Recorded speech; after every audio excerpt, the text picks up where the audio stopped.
How are high school athletes affected physically, mentally, and socially by the sports that they play? What is the best way to learn hard song or piano without a teacher? How can I impact the lives of kids by giving them a way to eat healthier, enjoy the food they're eating, and be happier? In what ways can teenagers impact their society through literature?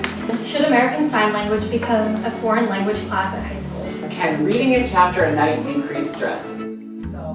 For the Genius Hour, I learned a lot of things. And the first thing I learned is that kids need me. I kind of matter. I have pretty good instincts about what students need from me in regards to guidance. And if they could do it all on their own, without a teacher, they could just stay at home and do it in their jammies.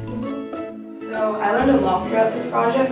It allowed me to see that everyone learns differently and that it's okay to ask for help. The second thing I learned is that most kids have no idea what they're passionate about, and that's okay. They're still exploring the world. I just found out that I'm passionate about pottery, and I'm 56 years old today. I wanted to share with other people how to play piano because I really like it. I chose this topic because I really enjoy learning languages. So I'm passionate about this because I love working with kids.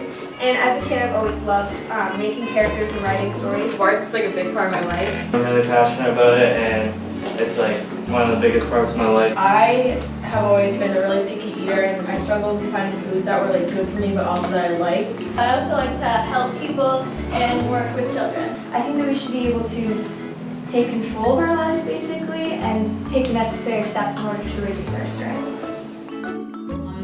Number 3, kids are idealistic. They have grand plans that they are sure they can achieve, even though I tried to steer them to a smaller scale project. They had to fail at their plan to believe me.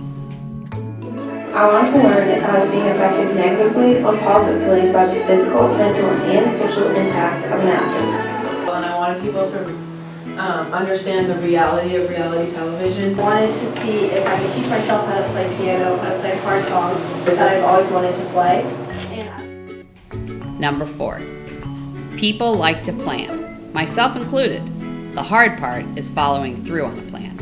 But the more kids plan and fail, the better the plans become, because they now know what is realistic and doable and what is not.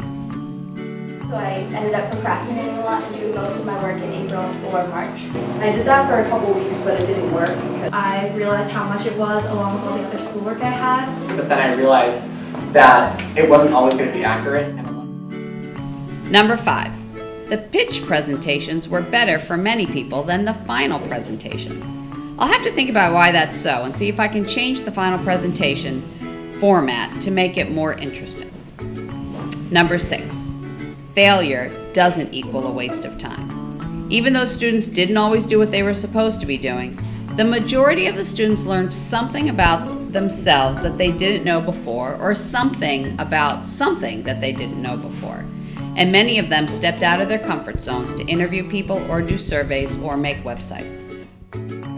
I was able to learn that these impacts also affect athletes. The main things that I learned from this project was that not every child learns the same. You kind of have to cater to their needs. And number 7, I missed the free reading book assignment that I usually do at this time. Free Reading Fridays has always been successful. Kids get excited when they realize that they can actually enjoy reading. And that's a huge victory for me. So what will I do differently next year? I'm not exactly sure. I've read all the kids' feedback, and the majority think I should do the project again, but maybe not for as long, and I totally agree. The point of the project is for the kids to have a lot of autonomy, but they all wanted more check-ins and specific assignments to keep them on track, which seems to kind of defeat the purpose. But I can definitely do that. I feel like that's what I'm good at. So, a couple ideas, maybe just find their passion and have some specific assignments. We'll just have to wait and see.